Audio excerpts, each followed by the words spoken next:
मेरे जुनून का नतीजा ज़रूर निकलेगा, इस सियाह समुंदर से नूर ज़रूर निकलेगा।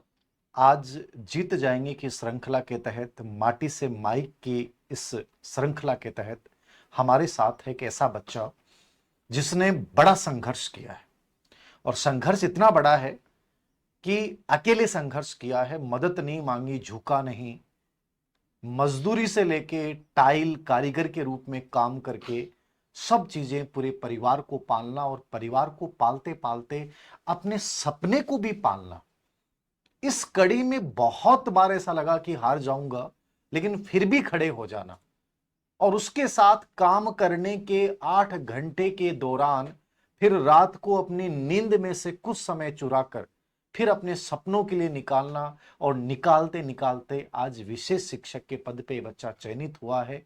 ऐसे बच्चों के संघर्ष की कहानियां कहीं ना कहीं हमें ये बताती हैं कि जिंदगी में यदि हम जिद पाल लेते हैं कि हमें करना है, तो वास्तव में हमें कोई हरा नहीं सकता, हमें कोई रोक नहीं सकता। तो आज मनोहर की ये कहानी जानेंगे इसके शब्दों के माध्यम से कैसे यहाँ तक पहुंचे हैं। तो मनोहर, तुम्हारा बहुत स्वागत और अभिनंदन है। नमस्कार। पहले तो आपको प्रणाम करता हूँ सर। धन्यवाद। आपके सानिध्य में रहकर मैंने ये मुकाम हासिल किया है। आपका मार्गदर्शन रहा है। तहे दिल से धन्यवाद आपको सर। बहुत बहुत स्वागत है तुम्हारा मनोहर। मैं थोड़ा सा पूछना चाहूंगा कि जब तुमने 12th की थी और 12th के साथ ही तुमने मजदूरी करनी प्रारंभ कर दी, जी सर। घर की स्थिति इतनी अच्छी थी नहीं। जी सर। तुम्हारे पापा आज भी शायद बकरी जो है वो रखते हैं, बकरी पालन। बकरी पालन का काम करते हैं। मम्मी की भी तबीयत बहुत खराब रही है माइंड के हिसाब से। हाँ सर। चार चार बहनें थी। तो ये कैसे सोचा कि मैं गवर्नमेंट नौकरी लग जाऊंगा ऐसे खराब वातावरण के अंतर्गत? मुझे सर पहले एक तो मेरे ऊपर भरोसा था सर हम्म, शुरुआत में से कि मैं हम्म। कर लूंगा। वैसे मैं सर जैसे 10वीं पास नहीं फेल हुआ तो भी मेरे मन में ये शंका नहीं थी कि सर 10वीं मैं। में फेल भी हो गया था तुम? हाँ, 10वीं में फेल भी हुआ सर। अच्छा। 10वीं में एक बार फेल हुआ, परंतु ये मेरे मन में शंका नहीं है। मेरे में कमजोरी है, मैं नहीं कर सकता हूँ। मुझे हाँ, पूरा भरोसा था। मेरे ऊपर 100% भरोसा था और मेरी मेहनत के ऊपर 100% मुझे भरोसा था कि मैं कुछ एक दिन कर सकता हूँ। मुझे ये पता था कि घर की हालत अगर सुधारना है तो मुझे पढ़ना पड़ेगा, हर हाल में पढ़ना ऑप्शन पड़ेगा। नहीं है जिंदगी में। हाँ। कई बार क्या होता है, जब ऑप्शन बंद हो जाता है हाँ। ना, तब आदमी को ठानना पड़ता है कि आपके जी सर। पास पढ़ने के अलावा कोई ऑप्शन नहीं है। हाँ सर। ठीक है, जैसे भीमराव अंबेडकर के साथ पास कोई ऑप्शन नहीं था। उन्हें हाँ पता सर। था कि एजुकेशन एकमात्र है जिससे मैं बदल सकता हूं अपनी जिंदगी हाँ। और अपने समाज की जिंदगी बदल सकता हूं। तो वैसा ही मनोहर ने किया है। तो मनोहर 10वीं में फेल हो गए थे, ठीक है। उसके बाद नहीं लगा कि यार एजुकेशन तो कोई काम की नहीं है, अपने तो पढ़ना ही नहीं है? नहीं, वैसे 10वीं 12वीं की तो 10वीं में फेल हुआ तब भी घर वालों ने कहा नहीं, एक बार वापस पढ़ो, दूसरी बार हो हम्म, जाएगा, पास हो जाएगा। मेरी मम्मी वैसे माइंड से हो गए तो भी हम्म, थोड़ा बहुत समझदार थे कि हम्म। उन्होंने देखा था कि भाई ये बंदा कर सकता है, अच्छा। घर की स्थिति ये सुधार सकता है, तो उन्होंने हाँ, कहा आप पढ़ो, कोई दिक्कत नहीं है, हाँ। हम करेंगे आपका सपोर्ट। 12वीं के बाद मैंने घर के हालात भी देखे और के साथ साथ में पढ़ाई भी जारी रखी सर। वैसे मैंने हम्म। कहा पढ़ाई एक माध्यम है जो गरीबी दूर कर सकती है। मुझे गरीबी दूर ये, कर हाँ, सकती है, सही बात है। ये भी पता था मुझे। बहुत बढ़िया, ये बात का पता था, ये बहुत बड़ी चीज हाँ है। सर। तो जैसे 12वीं की और 12वीं करने के बाद जैसे आप बता रहे थे कि बीएसटीसी वाला जिस दिन फॉर्म भरना था, हम्म। उस दिन फीस के लिए पैसे नहीं थे नहीं और थे वो सर। लास्ट डे था। हाँ सर। तो आप किसी के पास गए, तो उनके मकान के आपने कहा कि मैं आपके मकान का काम कर दूंगा और उन्होंने 30,000 रुपए दिए। बिल्कुल सर। वैसे सर जब मैं ये मतलब ये जब फोन आया था मेरे पास सर का कि सर आज ही फीस भरनी है, तो मैं काम पे गया था मेरे गांव से कम 40 किलोमीटर दूर। ओके। वहां से पहुंचा ही था, सर ने वापस कॉल किया, मैं वहां से वापस आया था। हम्म, 2-3 जनों को वैसे फोन भी लगाया था हम्म, बीच में, मैं पैसे की व्यवस्था हो जाएगी क्या। हम्म, हम्म, वो कह रहे हैं इमरजेंसी में नहीं होगी, अभी तो हम्म। है ही नहीं हाँ, हमारे हाँ। पास। मैंने चलो थोड़ा वे वहाँ पे गया था। मैंने वहाँ पे सर ने कहा आज फीस भरनी पड़ेगी। मैंने कहा सर आज तो अर्जेंट में तो होगी नहीं व्यवस्था। हम्म, तो एक सर थे मेरे मित्र, रोहित हम्म। नाम थे, हाँ, उसके हाँ। पिताजी नाम वो हम्म, थे सर। हम्म, तो उन्होंने कहा मैं आपकी हेल्प करूंगा। हम्म। और उनको पता था घर में काम भी था और हाँ। उन्होंने हेल्प भी की थी सर। अरे वो वाह। फीस भर के हमारी ये वो जर्नी वहाँ से स्टार्ट हुई थी। बहुत बढ़िया। वो साल वही था, अगर वो नहीं होता तो इसमें नहीं होता, क्योंकि 20-22 का सेशन था, 22 की भी भर्ती थी। हम्म। जैसे ही मेरा सेशन क्लियर हुआ वैसे ही वो भर्ती की हुई सही थी। बात है। हाँ। अच्छा, एक चीज और बताएं। जैसे मान लो कि आपने ये टाइल्स का काम करते थे, कारीगर का काम करते थे, लिपाई पुताई सब आप करते हो, जी ठीक सर। है। तो ये चीज आपने सीखी और सीखने के बाद मतलब 8 घंटे का काम करते थे, 8 घंटे के बाद आपके शरीर में हिम्मत बसती थी कि मैं पढ़ लूं? नहीं सर, वैसे थकान तो महसूस होती थी, परंतु वो जुनून था मेरे अंदर, अच्छा। सपना था कि हाँ। मुझे कुछ ना कुछ करना है, कुछ ना कुछ कैसे भी करना है। जैसे पहले तो फोन का माध्यम नहीं था, तो किसी मेरी रुचि लग रहती थी, कभी ना कभी कहीं काम पे जाता था तो भी सोचता था कुछ ना कुछ मैं पढ़ लूँ, कहीं से सीख लूँ।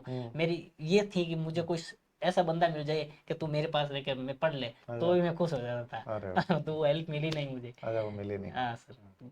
यार तूने मेरे से पहले संपर्क नहीं किया, तू मेरे मोटिवेशनल वीडियो देखता रहा, मैं तेरे को रख लेता, बता। हाँ? ये मेरे पत, पास थोड़ा काम भी कर लेता और पढ़ भी लेता तू। हाँ? ये सर उस समय पता नहीं था ना। वो तो हाँ, आप मैंने एसटीसी करने के बाद आपके वीडियो वगैरह देखे, हाँ, साइकोलॉजी हाँ, कोर्स लिया था। अच्छा अच्छा। उसके बाद में वैसे बाद में पता चला कि सर के हाँ है भाई, हाँ, है ना। बहुत फिर बढ़िया। बाद में तो आप 20 22 के बाद में तो फिर आपके वीडियो के माध्यम से चलता रहा काम। अच्छा, नहीं ऐसा तो मैं नहीं लगता था, तुम जिनके साथ काम करते थे, मतलब मजदूर टाइप लोग होते हैं वो, ठीक है, तो उनके बीच में बैठना, उनके साथ रहना उस समय, वो मतलब तुम ये सोचते थे कि मैं पढ़ लूंगा, तो वो तुम्हारा मजाक नहीं उड़ाते थे क्या? वो उड़ाते थे, उनकी विचारधारा मेरी विचारधारा अलग थी। हम्म। परंतु कर मजबूरी थी मेरी भी, वहां पे काम भी करना था, काम भी करना उनके था। साथ उठना बैठना भी था, उनसे बात भी करनी पड़ती थी। हम्म। वो मजाक हम्म। मजाक भी उड़ाते थे, हम्म। तो क्या करे, सुन लेते थे। हम्म। मुझे पता था जब कुछ करना है तो हमारा वैसे कान बंद करने पड़ेंगे। कान बंद करने पहले पड़े। पहले जब मैं शुरू शुरू में ये इस फील्ड में आया था, तो हम्म। लोगों ने ये भी कहा था, हम्म। हम्म। अब ये क्यों बर्बाद हो रहा है, 5 7 साल हो गए पढ़े हम्म। पढ़े को छोड़े हुए, हम्म। और अब नहीं जाएगा वहां पे, इतना कंपटीशन है, कैसे फाइट करेगा, कैसे नहीं करेगा, काम पे ध्यान देना चाहिए था हम्म। इसको तो, हम्म। इसकी पढ़ाई की उम्र निकल गई थी। हम्म। मैंने बस किसी को जवाब नहीं दिया। अच्छा, वो मैंने बोलते रहते, तुम हाँ, सुनते रहते थे। बस सुन के हम्म। टाल देते थे, बहुत किसी को बढ़िया। प्रत्यक्ष रूप से किसी को जवाब नहीं दिया। बहुत बढ़िया बात है, और मैं सबको कहूंगा भी, जवाब मत दीजिए, जवाब देने से कुछ नहीं होने वाला। जवाब जिंदगी में एक ही होता है, चुपचाप मौन रूप से हमारा जो कार्य है उसको हम बड़ी ईमानदारी से करें, और एक दिन वो कार्य उन सब लोगों को, अपने साथ वालों को, और जो मजाक उड़ाते हैं उन सबको जवाब देने का एकमात्र तरीका आपकी सरकारी नौकरी है। और आज मनोहर सरकारी नौकरी में चयनित है, और इसने सबको जवाब दे दिया है। तो जिस दिन सिलेक्शन हुआ उस दिन क्या मतलब कैसा फील हो रहा था पूरे घर में? मुझे तो सर जब सिलेक्शन हुआ ना, मुझे तो पता ही नहीं था कि ये सिलेक्शन हो गया। अच्छा, काम पे गए मैं हुए थे? नहीं सर, मैं लाइब्रेरी में था उस समय, फोर्थ ओके। ग्रेड की तैयारी कर अच्छा, रहा था। फोर्थ ग्रेड की तैयारी कर रहा था। हाँ, फोर्थ ग्रेड ओके। की तैयारी कर रहा था। मुझे हाँ। तो पता ही नहीं चला कि ये आज, पता था भाई आज रिजल्ट आ सकता है, हाँ। परंतु ये मैंने रिजल्ट नहीं देखा। मेरा ओके। रूम पार्टनर था, सोन अच्छा। नाम से था कोई, हाँ। हाँ। वो मेरे को फोन किया, भाई आपका रिजल्ट आ गया। हाँ। मैंने कहा किसका? कि वो 2022 की भर्ती की हाँ। वेटिंग आई थी। हाँ। पहले तो ये बताया कि आप मतलब आप किस में की है हम्म। एसटीसी? मैंने कहा हम्म। मैंने वीए में। मैं सोच रहा था किसी का एडमिशन हाँ। करवा रहा है। हाँ। तो वो कह रहा पहले 12, फिर 12 के बाद की थी, फिर हाँ। ऐसे ऐसे देखा, फिर हो गया। हम्म। फिर कह रहा इतने मेरिट गई थी, वो गई। हम्म। पूरे ऑल राजस्थान में ऐसी की वेटिंग एक ही थी सीट, हम्म। एक पे ही मेरा हो गया था। अरे वाह, बढ़िया। हम्म, तो मतलब ईश्वर ने भी सुना है, मेहनत हाँ का साथ ईश्वर ने भी दिया है, हाँ किस्मत कहीं ना कहीं उन्हीं का साथ देती है जी सर। जो लगातार मेहनत करते रहते हैं। परिवार में 4 बहनें हैं, 4 बहनें हैं। 3 बहनों की शादी तुमने की है। हाँ सर। नहीं, एक तो पहले बड़ी है, ओके। वो तो मैं पढ़ता था उस उस समय हो समय गई हो थी। गई थी। हम्म। 2 मेरे से छोटी है, अच्छा अच्छा। उनकी शादी की थी। उनकी शादी की, हाँ और अभी सर। एक छोटी बहन और है। एक छोटी बहन और है, वो मेरे साथ मेरे पास ही है, वो 10वीं क्लास में। अच्छा, उसको वहीं पढ़ा रहे हो जहाँ तुम्हारी हाँ पोस्टिंग है? हाँ, क्योंकि घर में अब आज तक ये है, देखो सर, ना तो मैं जहाँ जहाँ मैं रह रहा हूँ ना तो लाइट है, अच्छा। ना जाने आने की व्यवस्था है। आज हाँ। तक ही घर में लाइट नहीं है व्यवस्था की। आपके गांव में अभी घर में लाइट नहीं? गांव में है, हम लेकिन घर में नहीं? गांव से 2 2 3 किलोमीटर दूर रह रहे हैं हम। अच्छा। तो वहाँ पे अभी तक ना तो लाइट है, ना हम्म। आने जाने की व्यवस्था है, ओके। ना पानी की व्यवस्था है। अच्छा, तो भी हमने संघर्ष करके पढ़ा था। तो वहां फिर वो लाइट वाइट का मतलब चिमनी उमनी जलाते हैं? वो या तो वो दिन में तो वो सौर ऊर्जा की प्लेट अच्छा, लगा लगा रखी रखी थी, है। तो शाम को वो लट्टू, वो लग पहले जल पहले जाता है। बट्टा का सिस्टम होता था। हम्म। कभी कभी वो चिमनी का वो सिस्टम रखते थे अभी भी। ओके ओके हाँ। Okay okay. तो मतलब कैसे, मतलब कभी ऐसा नहीं लगा कि यार नहीं करना अब, तो छोड़ना यार, ये धंधे वाला काम ठीक है, मजदूरी वाला काम ठीक है? नहीं सर, वैसे मेरे दिमाग में ऐसा तो नहीं आया। वैसे काम तो करता ही था हम्म। मैं, कभी बैठा नहीं रहता था, डेली काम पे जाता था। डेली काम पे जाते थे? डेली काम पे जाता था। कितने रुपए मिल जाते थे? शुरू शुरू में तो मैं 200 रुपये से स्टार्ट हुआ था। अच्छा। हाँ सर। हाँ। फिर उसके बाद में मैंने धीरे धीरे काम सीखा, तो 400 रुपये हुए। हाँ। उसके बाद 500 हुए। हाँ। उसके बाद 600 हुए। अरे उसके वाह। बाद 700। अब हाँ, आठ अब सौ अब काम छोड़ा था 800, अरे वाह। 900 पे छोड़ा था। और अभी कितने मिलेंगे पता है क्या? अभी तो मिल रहे हैं कि सर गवर्नमेंट सर्वेंट लग गए हैं हाँ, तो तो। अब खूब मिल जाएंगे ना। हाँ सर। अब मतलब ये मान लो कि 10 गुना ज्यादा मिलेंगे आपको उससे, तो अलग अलग आनंद आ रहा है। ये तो शादी होगी क्या? शादी हो गई सर। शादी होगी, अच्छा, हम्म, चलो बढ़िया है, बढ़िया है।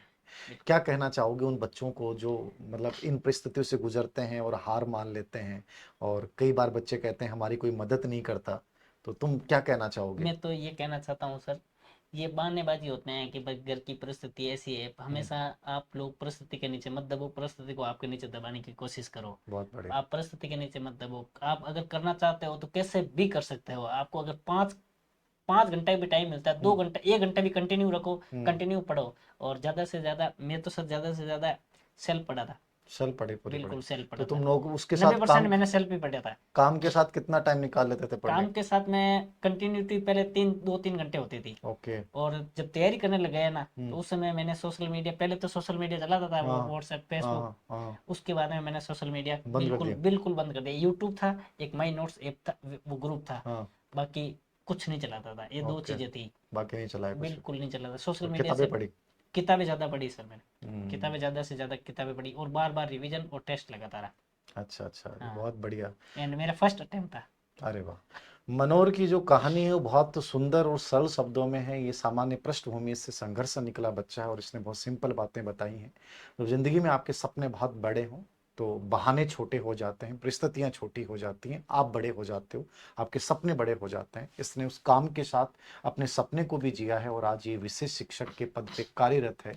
मैं बहुत सारी बधाई देता हूं तुम्हें मनोहर, धन्यवाद सर। जिस स्ट्रगल से तुम निकले हो ये बहुत बड़ी बात है। और सच में तुम्हारा जो संघर्ष है वो उन बच्चों के लिए बड़ा मोटिवेशन का कारण बनेगा जो थैंक यू बच्चे सर, सच धन्यवाद। में इन परिस्थितियों से निकलते हैं और जो सोचते हैं कि सर हम नहीं कर पाएंगे, उनके लिए बहुत बड़ी बात है। और ये मैं जो हमारी मुहिम है जीत जाएंगे के तहत, ये जो प्रतीकात्मक पेन है ये मैं मनोहर को भेंट कर रहा हूँ।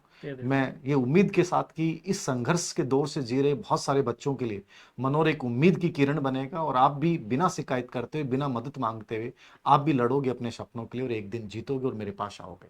बहुत शुभकामनाएं मनोहर। धन्यवाद सर, बहुत धन्यवाद। बहुत शुभकामनाएं।